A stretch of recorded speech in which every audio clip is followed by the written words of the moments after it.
The bouquet of white roses wilted in my hands as the words hit me like shrapnel. "You're done here. Clear out." It was supposed to be a morning of new beginnings, his first day as CEO. My gesture of goodwill. Instead, it became my last day at Holstrom Dynamics. The marble lobby echoed with silence, that kind of heavy, pretending not to hear silence only corporate America can produce. 100 eyes watched from behind their screens, pretending to be busy. Nobody said a word. As I walked away, the click of my heels on polished floors sounded like a funeral march. My own. But what Ethan Cross, the new CEO, didn't know was that buried deep in a contract, on page 47 of a deal worth $100 million, was a single clause tied to my name. The kind of clause that could bring down an entire company if someone got careless. And he had just gotten careless. For 15 years, I'd walked through those revolving doors like I belonged there, not because I was arrogant, but because I'd earned every square inch of that building's respect. My nameplate read Claire Dawson, Project Director. What it didn't say was that I had saved that company twice from bankruptcy, secured billions in partnerships, and knew every secret hidden in every boardroom closet. That Tuesday started like any other. 7:45 a.m. sharp. Grande Americano in one hand, a bouquet of white roses and baby's breath in the other, elegant, professional, the perfect welcome aboard for the new boss. I'd even written a note, to new beginnings and continued success. The lobby buzzed with nervous energy. Groups of employees whispered near the security desk, gossip traveling faster than email. I heard he cleaned house at his last company. Hope our jobs are safe. Wonder what he's like. I smiled. The same calm smile I'd used 1,000 times to keep others from panicking. "Morning, Claire," Marcus from accounting called out, gripping his coffee like a lifeline. "Big meeting today?" 10:30, I said, shifting the bouquet, right after the all hands. If I had known those would be my last words as an employee of Holstrom Dynamics, I might have chosen them more carefully. The elevator ride to the 38th floor felt longer than usual. Each ding of passing floors sounded like a countdown to something unseen. When the doors opened, I almost didn't recognize it. Gone were the deep burgundy carpets and warm mahogany desks. Everything had been replaced with white and chrome, sterile, sharp, soulless. It looked less like an office and more like an operating room. And there he was. Ethan Cross, 6'3", immaculately tailored Tom Ford suit. Eyes like a winter storm, gray, cold, deliberate, the kind of man who didn't just enter a room, he took it. He was surrounded by a pack of new faces, his people. The old team was gone. I walked up, every step measured, bouquet in hand, professional smile firmly in place. "Mr. Cross, I'm Claire Dawson, Project Director. Welcome to Holstrom Dynamics." He looked at my hand as if it were something he'd stepped in. Then up at me, with the kind of detached curiosity one reserves for outdated machinery. "Dawson," he said, dragging out my name as if reading it off a termination list, which, as I'd soon learn, he was. Perfect timing. The entire floor went silent. Every cubicle prairie dog had popped up to watch. His assistants smirked behind their iPads. Even the air conditioner seemed to hold its breath. "I've been reviewing the organizational chart," he said loudly enough for everyone to hear. "Identifying redundancies, legacy hires who've grown too comfortable, people who represent the old way of doing things." My smile never wavered. 15 years in corporate America teaches you that. Smile while the building burns. "I'd be happy to brief you on our active projects," I said evenly. "There are several critical." "That won't be necessary," he interrupted, with the casual cruelty of a man swatting a fly. "Your services are no longer required. Security will escort you out." Gasps rippled across the room. I think one came from Jennifer in legal. We'd started the same year. The bouquet in my hands suddenly felt ridiculous, like I'd brought a Valentine to my own execution. I took a breath, just enough to stay composed. "I see," I said simply, because what else was there to say? I'd seen people beg in these rooms before. It never helped. He turned his back before security even arrived. "This is a new era," he announced. We need fresh perspectives, not relics from the past. Relics. 15 years of 60-hour weeks. Missed birthdays. Cancelled vacations. Reduced to a single word. Tony and Dave, the two security guards I'd shared morning coffees with for years, appeared by my side, avoiding my eyes. "Ma'am," Tony mumbled, "we need to escort you to your office for your things." "That won't be necessary," I said, matching Cross's icy tone. "I keep my personal items in my car." It wasn't true, but I wouldn't give him the satisfaction of seeing me pack a cardboard box while people whispered. The photo of my mother in the drawer. The awards on the wall, they could stay. They belonged to someone else now. I looked down at the bouquet one last time, white roses for new beginnings. The irony was thick enough to choke on. With careful precision, I dropped the flowers into the nearest trash bin. The dull thud they made hitting the bottom was the only goodbye I gave. As I walked to the elevators, whispers followed me. "Claire, did he just? Unbelievable?" Monica Hale, his imported secretary, watched from her desk. Her hand hovered over her phone. Her face pale. She wanted to say something. I could tell, but in the ice-cold climate Cross had already established. Words froze before they formed. The elevator doors closed. 38 floors of my career dissolved with each descending number. Tony finally spoke. "This ain't right, Ms. Dawson. Everybody knows what you've done for this place." "It's business, Tony," I said, eyes on the numbers, nothing personal. But we both knew it was a lie. In corporate America, everything was personal, dressed up in professional smiles and empty handshakes. The lobby was a sea of shocked faces when I stepped out. Word had already spread. Marcus looked like someone had died. Jennifer had tears in her eyes. "Your badge, ma'am," Dave said quietly. I unclipped it, ran my thumb over the photo, a younger Claire, bright-eyed and ambitious, then handed it over. "Take care of each other," I said softly. They nodded, both swallowing words they couldn't speak. I pushed through the revolving doors into the noise of Manhattan, a city too busy to notice my little tragedy. 15 years of purpose, erased in 5 minutes of corporate theater. But as I walked toward the parking garage, heels clicking against the concrete, something sharp and electric began to form inside me. Not sadness, not even anger, something colder. Clarity. Ethan Cross had just made the worst mistake of his career, and I was going to make sure he realized it, clause by clause, contract by contract, until the tower he stood on crumbled beneath his own arrogance. The leather of my BMW's steering wheel was worn smooth, a ghost of 15 years of late-night drives home after deadlines, client dinners, and emergencies that only I could fix. Now, sitting in the parking garage at 11:23 a.m. on a Tuesday, those worn spots felt like the only proof that I had ever existed here. My hands trembled as I opened my journal. Not from grief, not from humiliation, but from the sheer effort of containing the wildfire building in my chest. 15 years. The number circled in my mind like a vulture over what was left of my career. 15 years since I'd walked into Holstrom Dynamics as a junior analyst with an MBA still warm from Columbia and a hunger that could have devoured the world. I had been 23. I'd worn my mother's pearls for luck, a Macy's suit I couldn't afford, and the conviction that I could swim with Manhattan's sharks. Now, the sharks had turned on me. I started writing. Not to process feelings, feelings were for people with time to fall apart. This was about remembering facts, details, connections. Because I knew something Ethan Cross didn't, in the corporate world. Information was power, and I had plenty of both. Page by page, I wrote. Peterson Industries, 2010.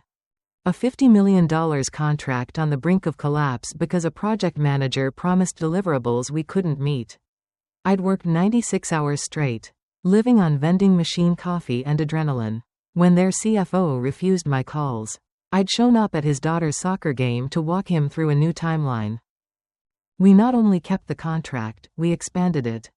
Every Christmas since, he sent me a bottle of Bordeaux. Shanghai Acquisition, 2018.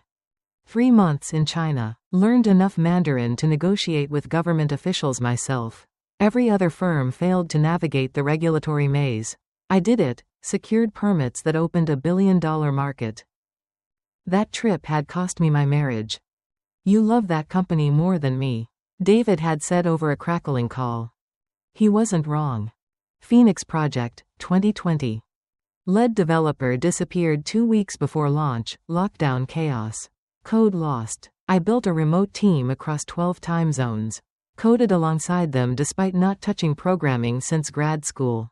We launched on time. Nobody outside ever knew how close we'd come to catastrophe. The stress turned one strand of my hair silver. A souvenir of survival. By noon, I had filled 20 pages. Victories, battles, near deaths. The story of a woman who had built a company's future and been discarded without a second thought. Blank, _ blank. My phone buzzed with messages. Marcus, can't believe what happened. We're all in shock. Jennifer, you built this place. I'm furious. Dozens more.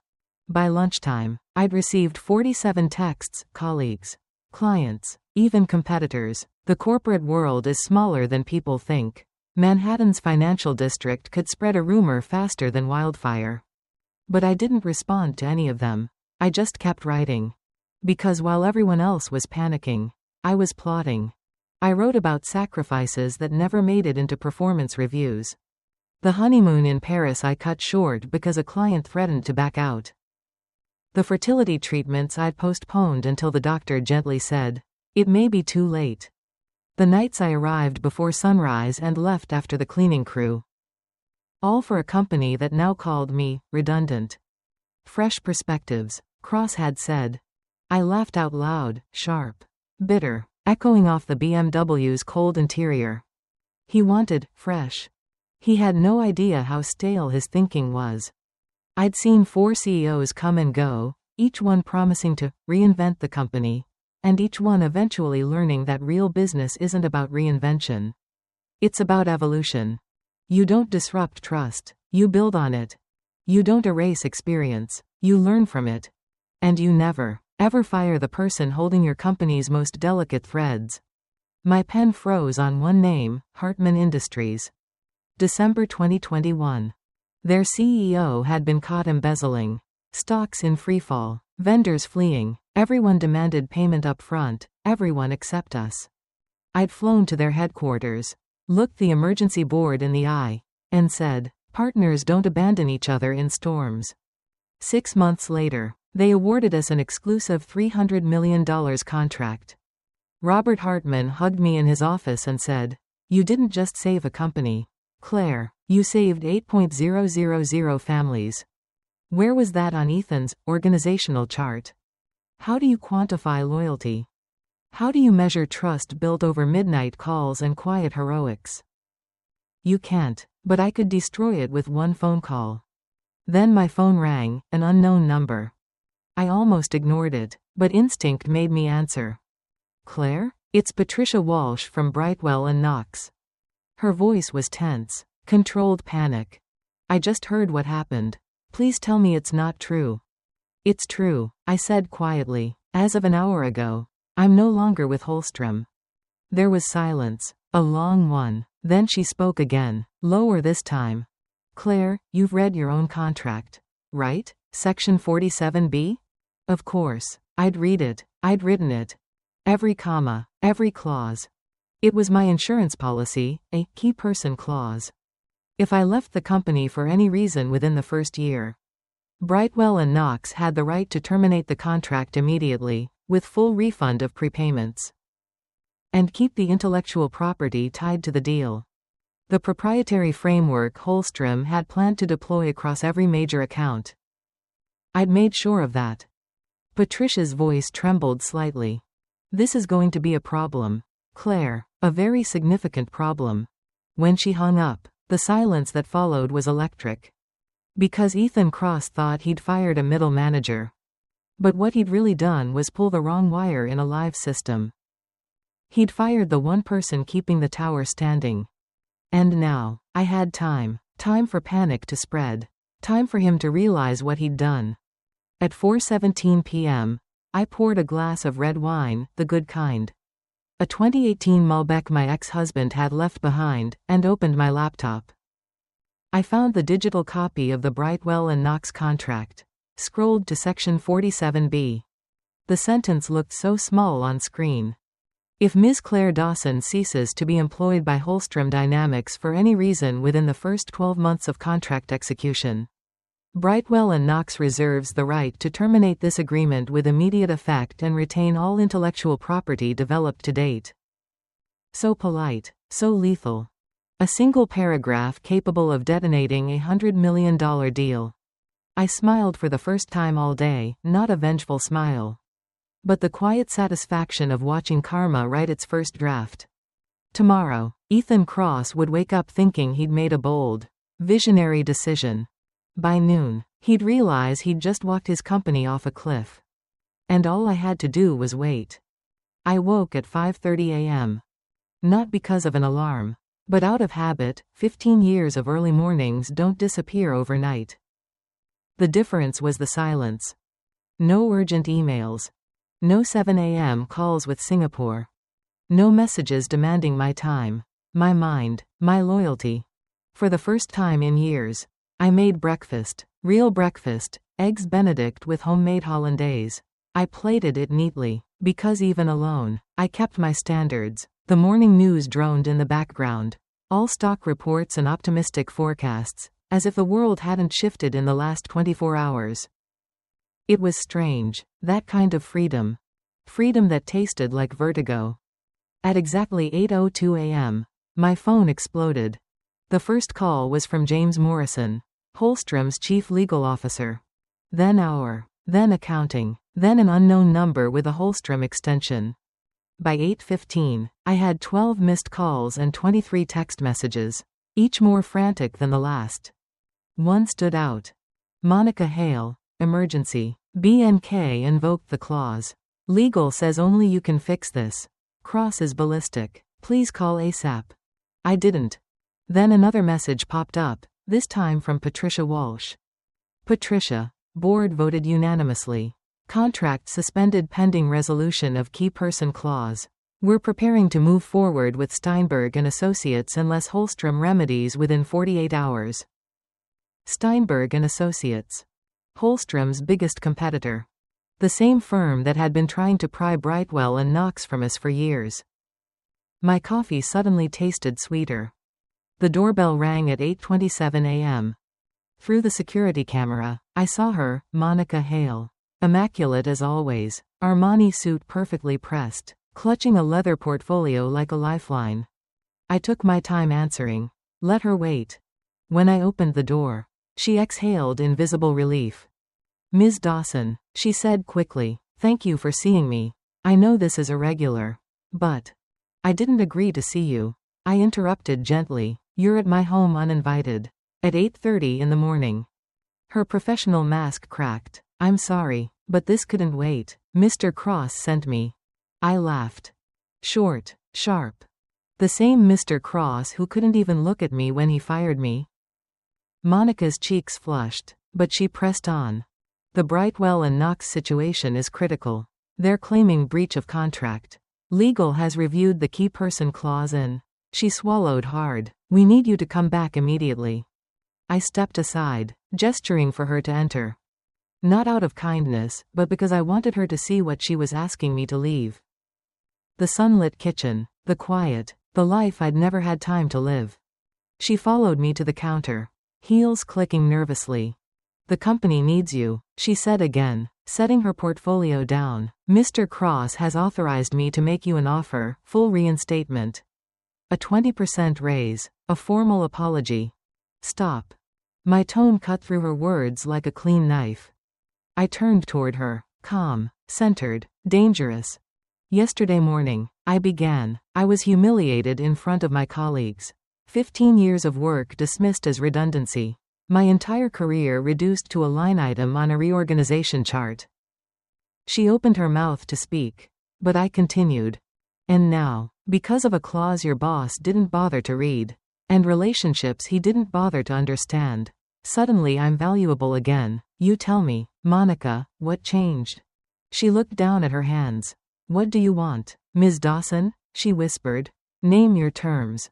I walked to the window. Outside, the early sunlight turned my neglected garden into a field of gold. What did I want? Yesterday, I'd wanted revenge. Today, I wanted comprehension. I want Mr. Cross to understand what he almost destroyed. I said finally, not just a contract, or a revenue stream, but a network of trust that took years to build. Then please, she said softly, come in and tell him that yourself. Not yet, I replied. If he wants to speak to me, he'll do it properly, not by sending someone to clean up his mess. Her phone buzzed. She glanced at it, then back at me. He anticipated you might say that. He asked me to give you this message. Please meet me. I'll come wherever you want. I paused. The arrogance was cracking. The king was descending from his throne. Fine, I said. Tomorrow morning, 10 o'clock. The Harvard Club, main dining room. He comes alone. No entourage, no lawyers, just him. Monica's shoulders sagged with relief. Thank you, she breathed. I'll tell him immediately. As I walked her to the door, she hesitated. Ms. Dawson, yesterday, when he fired you, we all wanted to say something. But everyone was afraid. I know, I said softly. That's the kind of culture he wants. Fear instead of loyalty. Disruption over stability. But he's about to learn what happens when you disrupt the wrong things. After she left, I stood at the window, watching her car disappear down the street. My phone buzzed again, a message from Patricia Walsh. Heard you might be back in play. If not, Steinberg is very interested, just saying. I smiled. For the first time in 2 days, the city outside didn't look cruel. It looked like opportunity. For 15 years, I had given that company everything. My time, my loyalty, my heart. Now, I finally had something in return. Leverage. Real, tangible leverage. Tomorrow, Ethan Cross would walk into that meeting thinking he was negotiating to save a contract. He'd walk out realizing he was negotiating to save his career. At 6 a.m. the next morning, I woke up calm. I brewed my coffee, opened my journal, and wrote one sentence at the top of the page. Sometimes silence isn't surrender, it's strategy. By 9:50, I was seated in the Harvard Club, a temple of mahogany, brass, and quiet authority. The kind of place where history whispers from the walls. I ordered coffee, waited. At 10:07 a.m., he appeared. Ethan Cross, immaculate as ever in his Tom Ford suit, but with something new in his eyes. Not power, not confidence, something else. Fear. He approached my table, cleared his throat, and said my name, softer this time. Ms. Dawson. I didn't look up. I finished typing a note into my phone before acknowledging him. Mr. Cross, I said finally, setting the phone aside. Thank you for coming.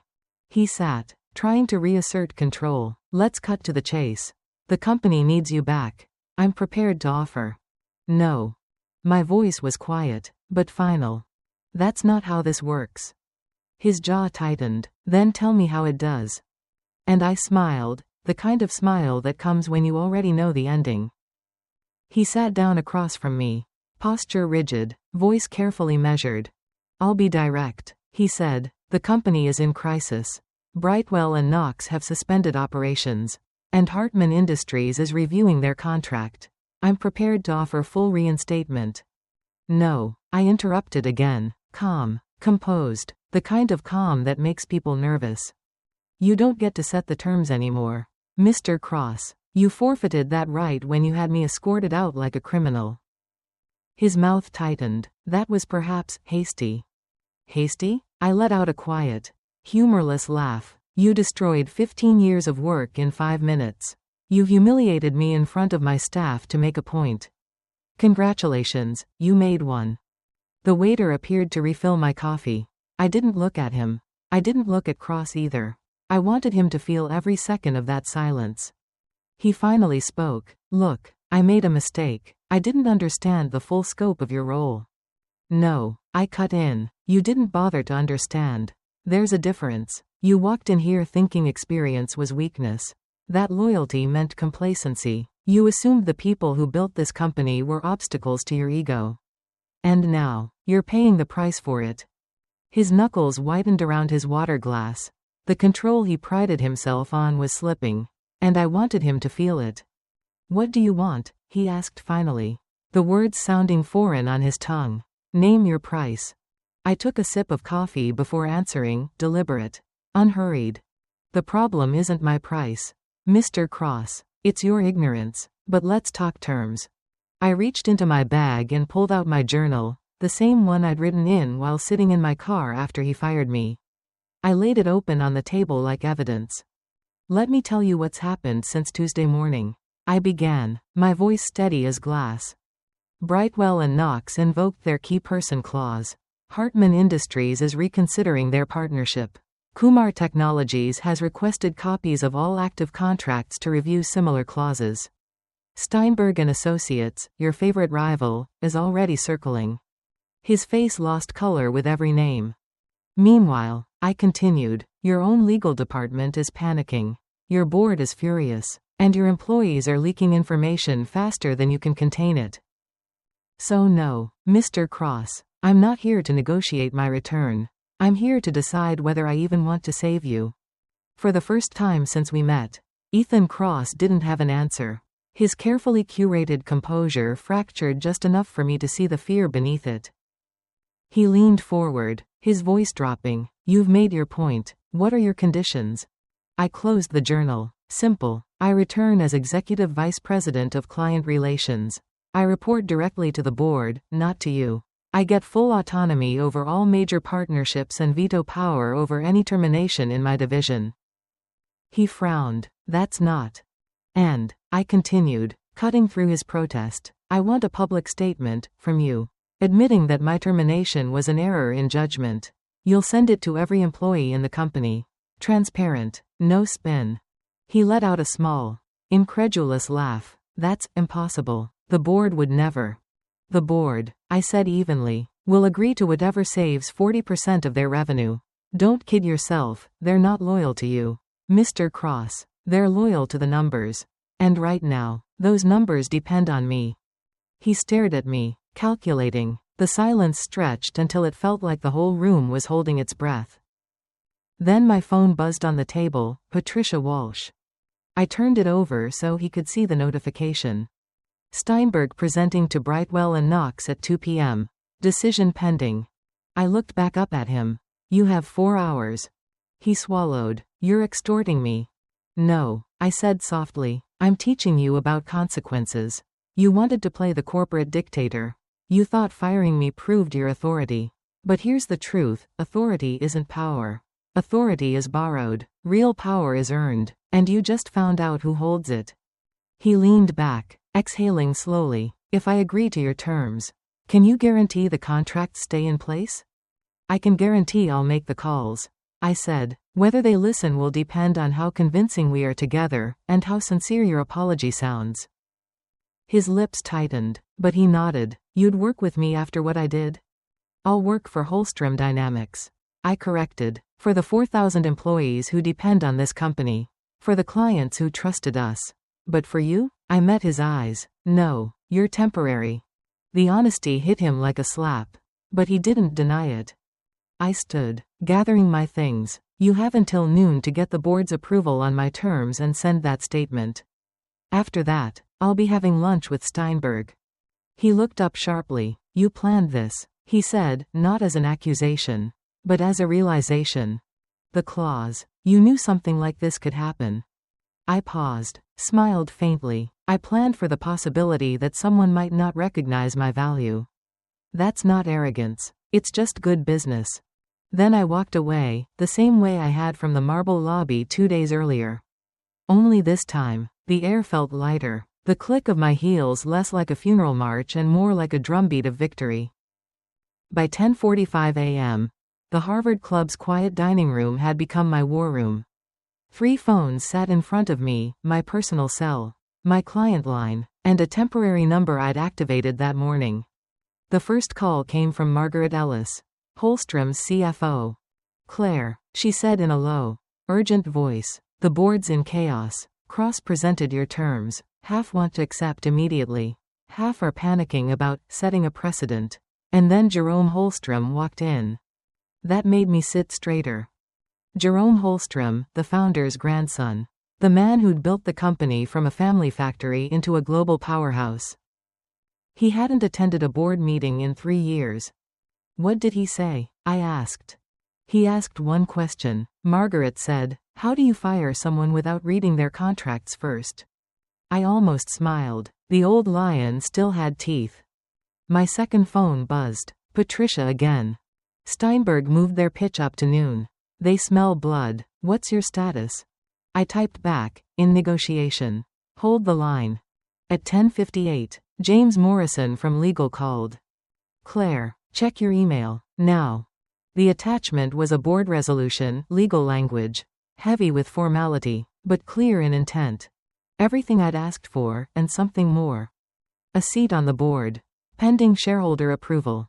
It was more than reinstatement. It was acknowledgement. Jerome pushed it through. James said, he told Cross that anyone who could cost the company 40% of its revenue by walking out the door deserves a seat at the table where such decisions are made. Cross signed. I looked at the document again. My name next to the title. Executive Vice President of Client Relations, with Board Observer status. But I wasn't done. One more thing, I said. The statement, not a quiet memo, an all-staff email. From Cross himself. Claire. Those are my terms. James. No apology, no calls. Silence. Then, understood. 5 minutes later, my phone chimed. Company-wide announcement.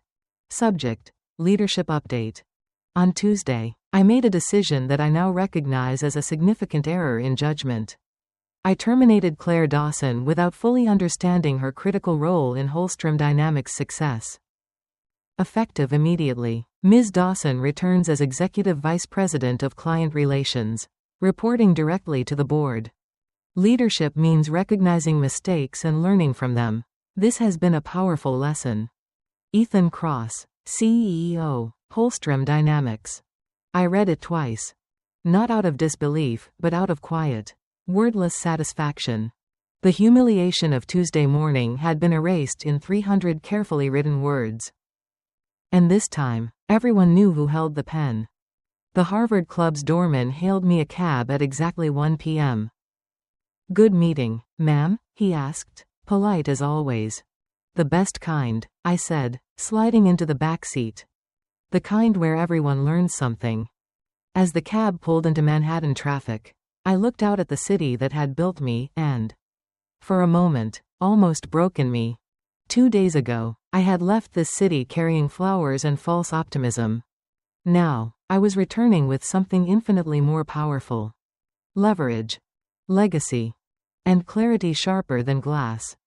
By the time I stepped into Holstrom Dynamics' marble lobby at 1:15 p.m., the building was alive with whispers. News travels fast in a skyscraper, faster than the elevators. Is it true? She's coming back? Did you see the email? Even the security guard stood a little taller when I walked in. Tony, the same man who had escorted me out 2 days ago, nearly broke into a grin. Welcome back, Ms. Dawson, he said, handing me a new badge, gold trim this time. Not silver. We heard the news. Congratulations. Thank you, Tony, I said softly. It's good to be back. And I meant it. This was no longer a building of ghosts. It was a battlefield I had already won. The elevator doors opened on the 38th floor, the same floor where I'd been fired. But this time, the air felt different. Not cold. Not sterile. Expectant. A small crowd had gathered, familiar faces from every department. Jennifer from legal, Marcus from accounting, even a few of Cross's imported hires, pretending not to stare. As I stepped out, someone started clapping. Then another. And suddenly, the entire floor erupted in applause. It wasn't loud, it was respectful. Controlled. The kind of applause you give not to a returning employee, but to someone who had just proven something for all of you. I raised a hand lightly. Thank you, I said, but save the applause. We've got work to do. And just like that, the sound faded into the hum of keyboards and quiet smiles. It felt right. They'd set up a temporary office for me in one of the glass-walled conference rooms, It wasn't mine yet, my actual office was being renovated to executive standards. Whatever that meant, but it would do. 3 laptops, 2 monitors, a mountain of files. It looked less like an office and more like a command center. Exactly how I liked it. Patricia Walsh was on screen 1. Her board behind her. Robert Hartman joined on screen 2. Still in transit. On the 3rd, a call was already connected to Kumar Technologies' legal team in Mumbai. All right, I said, settling into the chair that once belonged to someone else. Let's stabilize the world. Patricia spoke first. Claire, the board needs assurance. This can't just be damage control. We need to know Holstrom isn't one bad CEO away from collapse. It won't be, I said. Here's what's changing. I clicked open a document, one I drafted that morning before my meeting with Cross.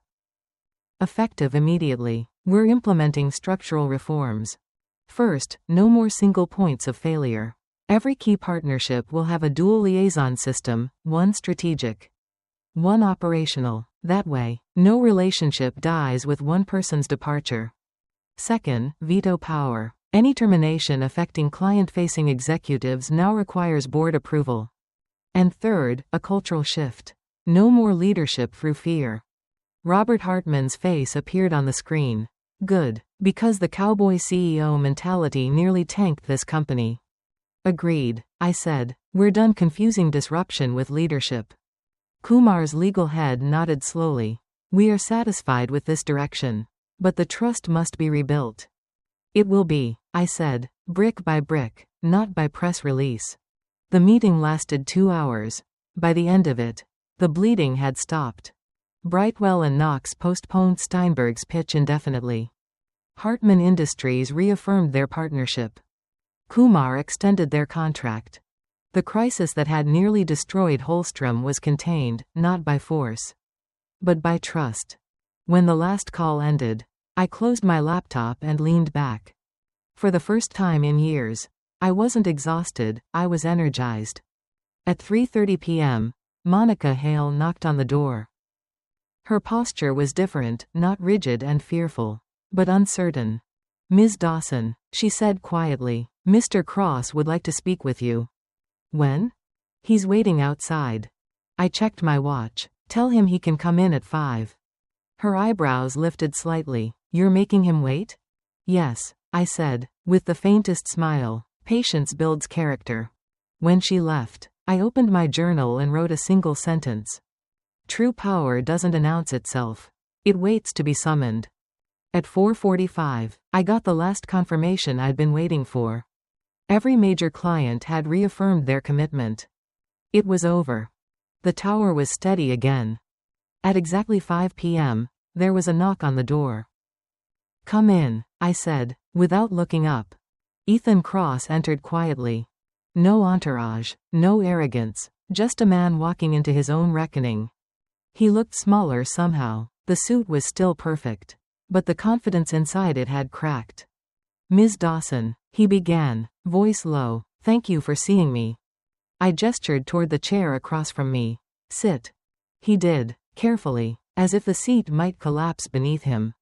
I want to apologize again, he said, not just for the decision, but for the disrespect, for not seeing what was right in front of me. I don't need apologies, I said evenly. I need understanding. He frowned slightly. Understanding? I turned my monitor toward him, rows of client names, project timelines, renewal statistics, all color-coded and alive. Do you know why you almost destroyed this company, Mr. Cross? He hesitated. Because I made assumptions. No, I said, because you confused disruption with destruction. You thought leadership meant clearing the board. But business isn't chess, it's gardening. You don't rip out everything and call it innovation. You cultivate what works. You prune carefully. You grow things. He nodded slowly. I see that now. Good, I said, because from now on, you'll learn this business the way it actually works, not from spreadsheets or slogans, but from people. He looked at me for a long moment, and in his eyes, for the first time, I saw it, humility. Then he asked the question that mattered most. You could have walked away, he said, taken the clients, Joined Steinberg. Destroyed me completely. Why didn't you? I met his gaze, steady and calm. Because I didn't build this company just to watch it burn. Holstrom Dynamics is bigger than your ego. Or my pride. It's the thousands of people who work here. The families behind them. The clients who depend on us. That's worth saving. He exhaled, slow, defeated. Then, almost reluctantly, he reached into his jacket and set a small velvet box on the table. Jerome asked me to give you this, he said. Inside was a pin, the original Holstrom Dynamics logo. Gold with diamond inlay. I'd seen it only in photos. Worn by the founder himself. He said you earned this on Tuesday. Cross said quietly, when you chose to protect the company instead of profiting from its mistakes. I lifted the pin, felt its weight. Heavy, but right. I'll wear it Monday, I said, when we start rebuilding what you almost tore down. He nodded and stood to leave. At the door, he paused. For what it's worth, thank you.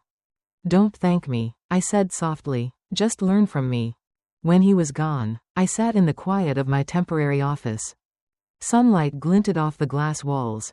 My reflection stared back, not the woman who'd been humiliated 2 days ago. But the one who'd proven that the past isn't something to erase. It's the foundation that keeps the tower standing.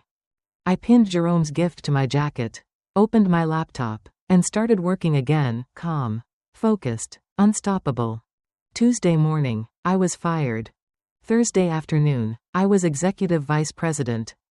And by Monday, I'd be something else entirely. Monday morning, 7 a.m. sharp. I walked into Holstrom Dynamics wearing my grandmother's pearls, Jerome's golden pin, and the steady confidence of a woman who had already survived the fire. The 38th floor looked different now. The chrome sterility that Ethan Cross had brought in had been softened overnight, warm light. Open doors, a sense of motion that didn't feel frantic but purposeful. This was no longer his space. It was ours again. Jennifer, my assistant turned senior manager, met me at the elevator holding a coffee and an expression that wasn't her usual bright calm. We have a problem, she said, skipping the pleasantries. I smiled faintly. We always do. What kind? She handed me a tablet. It was found during the weekend compliance audit. Someone accessed the Brightwell and Knox contract last Tuesday night, after your termination. There are changes to the payment schedule. Hidden ones. I took the tablet and scrolled. The timestamps glowed like tiny alarms. 11:47 p.m. The same night I'd been escorted out. Subtle edits, a 15% fee increase. Embedded in legal subclauses that could have triggered an immediate breach once invoices went out. Someone had been careful, but not careful enough. Who has access to these files? I asked. Only C-suite executives and their authorized assistants. Jennifer said. Legal flagged it this morning. They're panicking. Good, I said. Let them. My phone buzzed. James Morrison from legal, right on cue. Claire. His voice came through tight. Controlled. We need you in legal. Now. Bring Jennifer. The 35th floor, the legal department, always felt like a cathedral of anxiety. Serious people, serious expressions, the hum of fluorescent lights and suppressed panic. James met us at the elevator and ushered us straight into a windowless conference room. We found more, he said. 3 contracts total. Brightwell and Knox, Hartman Industries, and Kumar Technologies. All altered Tuesday night, all with inflated terms. I flipped through the printed copies he'd spread across the table, redlined edits buried like landmines. If these had gone through billing, James continued, each client would have accused us of breach of good faith. They'd have walked immediately. In other words, I said, someone wanted the company to implode. He nodded grimly. The access logs point to an executive-level terminal. But the security footage for that window, conveniently, was wiped. Too convenient, Jennifer murmured. Who had access to the executive floor that night? I asked. James hesitated. Cross, his imported staff, and his assistant, Monica Hale. I sat back. Monica. The woman who'd shown up at my door Wednesday morning with panic in her eyes and a leather portfolio in her hands. She'd known about the Brightwell clause before anyone else. Too early. I looked at James. Get Monica in here. Quietly. No alerts. No lawyers. I want to talk to her myself. 30 minutes later, Monica sat across from me in a different room, smaller.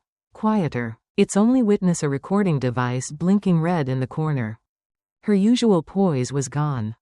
No perfect posture. No cool tone. Just exhaustion. I didn't know what he was planning. She said before I even asked a question. Her voice trembled. Tuesday night, Mr. Cross told me to stay late. He said we needed to review all major client contracts for continuity planning. His login wasn't working, so he used mine. My pulse slowed, not in shock, but in confirmation. Go on, I thought. Keep going. There was a man with him. She continued, not from Holstrom. I recognized him later, Richard Steinberg. From Steinberg and Associates. The name hung in the air like smoke. Cross's rival, the same firm that had been circling our clients all week. They were celebrating, Monica whispered. I didn't understand then, but later I realized. Richard said it was insurance. That even if you came back, the contracts would self-destruct. Then Steinberg could swoop in, offer to fix everything, and take the clients. Mr. Cross would get compensation. Kickbacks, I said flatly. She nodded miserably. I wanted to tell someone. But Richard, he said he'd ruin me if I spoke. I have 2 kids. Ms. Dawson, I couldn't risk it, but when you came back, and the contracts didn't fail, I thought maybe. Her voice cracked.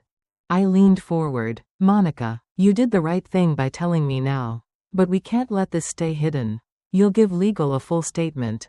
Every detail, every conversation, every threat. You'll be protected under whistleblower law.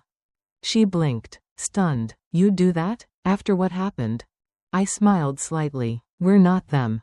By noon, I'd assembled my war council, James from legal, Margaret from finance, 2 board members, and Jennifer. The evidence was clear. System logs, contract alterations, Monica's recorded testimony. A conspiracy to sabotage Holstrom Dynamics from the inside, by its own CEO. James summarized it coldly. It's corporate fraud, possibly criminal conspiracy. The SEC will have to be informed. Margaret looked at me. Can we prove Cross knew what Steinberg was doing? Either he knew, I said, or he's incompetent enough to let it happen on his watch. Both are disqualifying. There was a silence, the kind that hums before a decision.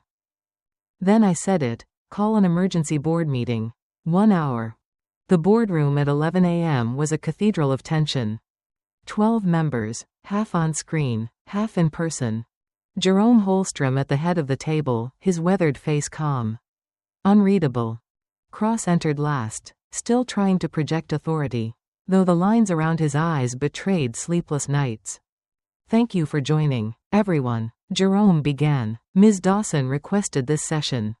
I stood. Every movement deliberate. We've discovered evidence of deliberate contract tampering tied to Mr. Cross's leadership. Click. The first slide illuminated the screen. Timestamps. Edits. System IDs. Click. Monica's recorded testimony, her voice trembling through the speakers. Click. The final slide. Steinberg's name. Connected to the access trail. Each click hit like a hammer. Cross's lawyer shifted uncomfortably. Cross himself looked pale, almost translucent. I had no knowledge of this. He stammered. If Steinberg accessed our system, it was unauthorized. Jerome's voice cut through his words. Then you're negligent. You handed a competitor our files and nearly tanked our business. Whether through malice or incompetence, the result is the same. Cross's mouth opened, but no sound came out. The damage could have been catastrophic. Margaret said, if Claire hadn't discovered the alterations, we'd be facing lawsuits and client exodus. Harrison, another board member, folded his hands. We're past the point of debate. The question is simple. Does this company still have a CEO? Jerome turned to me. Ms. Dawson? I took a slow breath. There's one path forward that protects Holstrom's stability. Mr. Cross resigns immediately, no payout, no sealed records. He cooperates fully with internal and regulatory investigations. In return, we keep this in-house, quiet, for the sake of the company. You're saving him? someone asked incredulously. I'm saving Holstrom, I said. Public scandal helps no one. We can handle this surgically, not theatrically. The board deliberated for less than 15 minutes. The vote was unanimous. Cross's resignation was accepted, effective immediately. At 2 p.m., he was escorted out, the same way I had been days earlier. Only this time, no one looked away. No one pretended not to see. By 3 o'clock, Monica was transferred to marketing under whistleblower protection. By 4 o'clock, Steinberg and Associates was under federal investigation for corporate espionage. And by 5 o'clock, the contracts had been restored to their original state, every client preserved. Every betrayal undone. I stood by my office window. The city stretching out beneath me. 15 years in this tower had taught me many lessons, but none as clear as this one. Power doesn't corrupt. Arrogance does. And sometimes, the difference between the two is knowing when to stop fighting for yourself, and start fighting for what's right. The boardroom was quiet after Ethan Cross left, the kind of quiet that follows a storm. Papers were still scattered across the polished table. Digital screens frozen mid-slide, showing proof of everything he had tried to conceal. No one spoke for a full minute. Then Jerome Holstrom, the last of the Holstrom dynasty, and the man who'd once hired me as a nervous 23-year-old analyst, broke the silence. There's one more matter, he said, his voice low but steady. The question of leadership. I started to gather my notes, assuming they wanted privacy to discuss succession. But his next words stopped me. Sit down, Claire. This concerns you. I sat slowly, aware of every eye in the room turning toward me. Jerome gestured to the screen behind him. A new presentation appeared, not one I'd prepared. My name filled the top line, Claire Dawson, performance record, 2010 to 2025. Slide by slide, my career unfolded like evidence in a trial. Revenue growth, client retention, crisis recoveries, testimonials from executives, clients, and board members across 3 continents. 15 years condensed into numbers that told a story stronger than any defense speech could. When the presentation ended, Jerome folded his hands. We've been discussing this since Thursday, he said. What happened last week revealed something we should have recognized long ago. Victoria Ashford, a retired Fortune 500 CEO turned board member, leaned forward. Holstrom Dynamics doesn't need a revolutionary, she said. It needs a custodian, someone who understands that our greatest asset isn't technology or disruption. It's trust. You've proven you understand that better than anyone. The room was utterly still. I blinked once, unsure if I'd heard correctly. What are you saying? Jerome smiled faintly. We're offering you the position of CEO, Claire, not interim, permanent.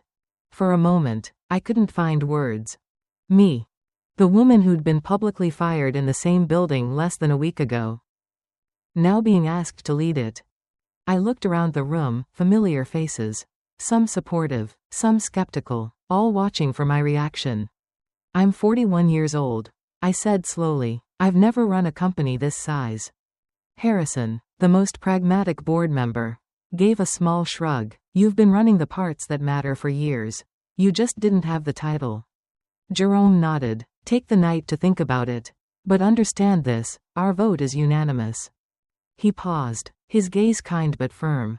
Sometimes, the best leaders are the ones who never sought power, but earned it through service.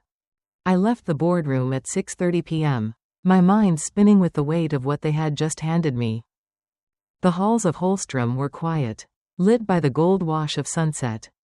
A week ago, I'd walked these same halls as a ghost, erased, humiliated, invisible. Now they seemed to breathe again, alive with possibility. In my office, Jennifer was waiting with Chinese takeout and champagne in coffee mugs. She grinned when she saw my face. So, do I call you Madam CEO now? I sank into my chair. I haven't accepted yet. Please, she said, handing me a mug. You've been doing the job for years. They're just catching up. Her confidence made me laugh, soft and genuine. The kind of laugh I hadn't felt in months. My phone buzzed with messages. Patricia Walsh, heard the news. About time. Brightwell and Knox can finally breathe again. Robert Hartman, Jerome called. Couldn't happen to a better person. Dinner Thursday? Kumar Technologies, excellent news. A leader who understands trust, rare commodity. Each message was a reminder of what really mattered, not the title. Not the corner office, but the web of relationships that had held this company together even when its leadership fell apart. By 10 p.m., I was alone again. The city outside my windows shimmered, 1,000 lights beating like a pulse. On my desk sat the formal offer letter. The salary was impressive, the stock options generous. But none of it moved me. What mattered was the chance to reshape what leadership looked like, not as power, but as stewardship. I thought back to Tuesday morning, the bouquet of white roses in my hands. The marble lobby echoing with humiliation. The word relic whispered like an epitaph. Now, that same lobby would carry my name. I picked up the phone and called Jerome. He answered on the first ring. "I'll do it," I said simply, "on one condition." "Name it." "No more parachuting in CEOs like we're buying sports cars," I said. "We build leaders from within. People who know our clients, our culture, our values. We invest in them, grow them. That's how we protect Holstrom's future." "Done," Jerome said without hesitation. "Anything else?" "Yes," I said, smiling. "Remodel the executive floor. No more ivory tower aesthetic. I want openness, warmth, collaboration. And move your grandfather's old boardroom table into the client conference room. When people visit, they should feel the weight of our history." He chuckled. "You're already thinking like a CEO. When will you announce it?" he asked. "Tuesday morning," I said. "All hands meeting. I want everyone who watched me walk out to see me take this position the right way, not whispered. Not hidden. Transparent." Tuesday arrived clear and cold, a Manhattan morning washed clean by early rain. By 8:45, the main auditorium was filled to capacity. Screens across the country streamed the live broadcast. At 9 o'clock sharp, I walked onto the stage. No fanfare, no music. Just me, Claire Dawson, the woman they'd once called a relic. The room went still. "Good morning," I began, my voice calm but firm. "Exactly 1 week ago, I was terminated in this building. Today, I stand before you as your CEO." A ripple moved through the crowd, disbelief, awe, pride, all tangled together. The journey between those 2 points, I continued, holds lessons I want to share, not about me, but about who we are as a company. I spoke about what had happened, the firing, the clause, the near collapse, and the choice between revenge and restoration. I didn't sugarcoat it. Holstrom Dynamics doesn't succeed because we're the biggest. I said, we succeed because when our clients trust us, we honor that trust. When our people give us their time, we value it. When we fail, we learn. That's what makes us strong. When I finished, there was silence, then applause that built like a wave. Monica Hale, standing near the back, started the standing ovation. The woman who had once been too afraid to speak now clapped with tears in her eyes. I looked out at them all, faces of the people who had built this company, held it together, and almost lost it to arrogance. And in that moment, I realized, this wasn't my coronation. It was ours. Later, in my new office, the same one Ethan Cross had claimed as his kingdom, I stood by the window, looking out at the skyline. Jennifer brought me coffee, her usual ritual. "Ready for the first day of the rest of your life?" she asked. I smiled. "I've been ready for 15 years. I just needed the world to notice." The phone rang, Patricia Walsh. Again. "Congratulations, CEO Dawson," she said warmly. "Now let's talk about expanding our partnership into Asia. Business as usual." And that was exactly how I wanted it. 6 months later, I stood in the same marble lobby where it had all begun. The same gleaming floors, the same revolving doors. But everything was different. I wasn't holding flowers this time. No white roses, no hopeful note to a stranger in a suit. I was holding a portfolio filled with new contracts, the kind of partnerships built not on fear, but on trust. "Ms. Dawson, Tony greeted me, now wearing a supervisor's badge. Morning, I said, smiling. How's the family? He grinned. Good, ma'am. Kids got into that school you recommended. That, I thought, was how change really happened. Not through press releases, through people. We were welcoming our newest client that day, a Fortune 100 conglomerate that had chosen Holstrom over 3 larger competitors.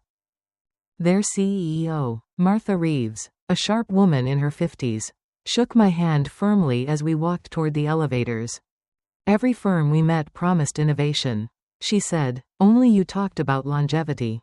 That's what we need right now, stability. Trust. Then you came to the right place, I replied. As the elevator doors closed, I caught our reflection in the mirrored wall, 2 women who had climbed their way through systems built to underestimate them. I saw something familiar in her eyes, the look of someone who'd survived her own humiliation and turned it into wisdom. The executive floor had transformed. Gone were the sterile white walls and chrome surfaces that had symbolized power through intimidation. Now, the space breathed warmth, deep wood tones, soft lighting, art by employees' families on the walls. The old oak boardroom table, commissioned by Jerome Holstrom's grandfather in 1923, now stood proudly in the client conference room. Its surface, worn smooth by a century of deals, carried the weight of legacy. This used to sit in the founder's boardroom, I told Martha. I moved it here to remind us that our clients aren't guests. They're part of our history. She smiled. That's rare these days. So is patience, I said. After the meeting, Jennifer, now my chief of staff, knocked on my door. The Journal's here for your interview, she said. They want to talk about the turnaround. I laughed softly. Of course they do. The young reporter they sent couldn't have been more than 28, all energy, confidence, and questions rehearsed to sound profound. How did you rebuild trust so quickly? He asked. By not trying to rebuild, I said, by continuing what was already there. You don't restore trust with grand gestures. You do it one honest conversation at a time. He scribbled something, then looked up. How do you compete with companies that promise disruption? I smiled. We ask a different question, not, what can we change, but, what's worth keeping? He blinked, as if that answer had never occurred to him. That, I thought, was the problem with modern ambition. Everyone wanted to burn down the past without asking if maybe the foundations were still good. After the interview, I returned to my office.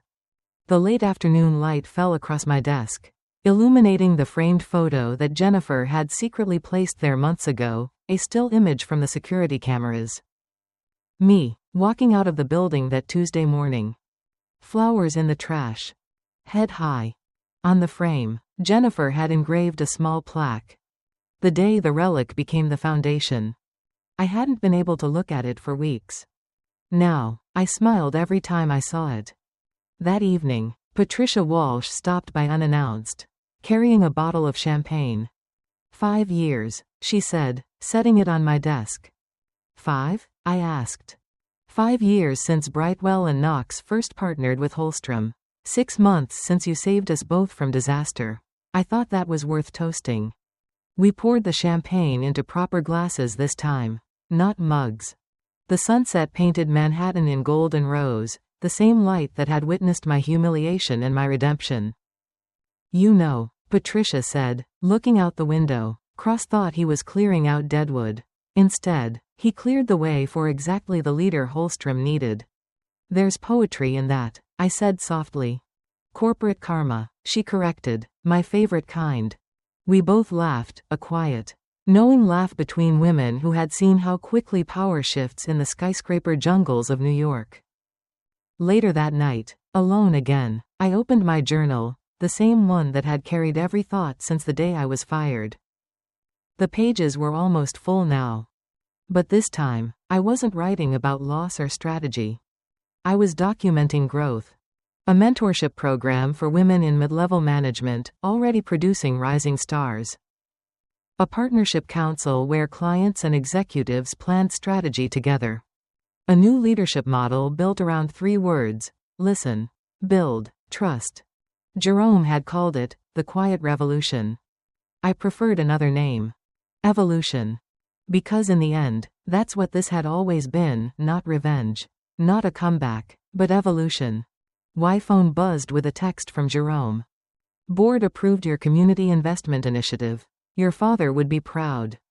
For a long moment, I just stared at those words. My father, a mechanic from Newark who'd worked 3 jobs to put me through school, never lived to see any of this. But I carried his lesson every day. Value isn't what you take, Claire, it's what you build that lasts after you're gone. I closed my journal, turned off the lights, and walked out. Tony and Dave were still at their posts by the door, both promoted now. Both smiling when they saw me. Good night, Ms. Dawson, Tony said. See you tomorrow, I replied. And I meant it. Because tomorrow mattered again. Tomorrow, we'd keep building. Tomorrow, we'd keep proving that trust, not ego, not disruption, was the strongest foundation of all. As I stepped into the Manhattan night, the city shimmered around me, alive, relentless, indifferent. But somewhere in those endless towers, I knew someone else, maybe another woman, maybe another so-called relic, was watching, learning, remembering. That sometimes the worst day of your career isn't the end. It's the beginning of your real power. And that the quiet kind of revenge, the kind that rebuilds instead of ruins, will always last the longest. Power doesn't come from titles or applause. It comes from integrity, from the courage to stand still when everyone else is running toward destruction. Sometimes, silence isn't surrender, it's strategy. And sometimes, the best revenge is simply becoming everything they thought you could never be.